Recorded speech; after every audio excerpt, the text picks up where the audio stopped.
Welcome to Not Milk Never Milk. Subscribe if you're lactose intolerant. In this video, I will explain how to make chocolate tea. First, gather your ingredients. You'll need 2 tablespoons of unsweetened cocoa powder or finely grated dark chocolate. Next, measure out 1 cup of water and 1 cup of your favorite milk, whether it's dairy or a plant-based alternative.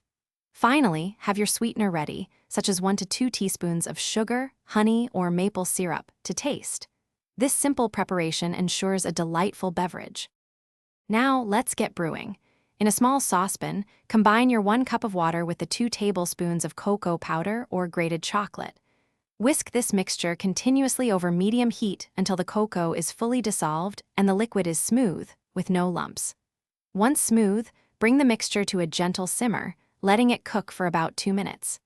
This step helps to deepen the chocolate flavor and create a rich base for your tea. Next, it's time to add the creamy goodness. Pour in your 1 cup of milk to the simmering chocolate base.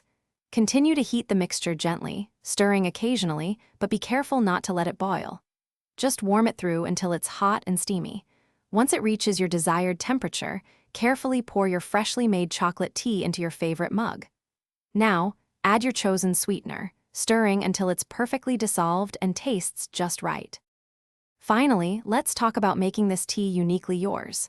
Feel free to customize your chocolate tea with a pinch of cinnamon, a dash of vanilla extract, or even a tiny bit of chili powder for a spicy kick. For an extra treat, top your mug with some whipped cream and a sprinkle of chocolate shavings.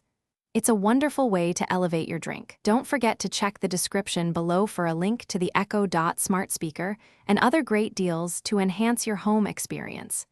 Enjoy your delicious, homemade chocolate tea. Thanks for watching. If this was helpful, leave a like and consider subscribing. See you next time.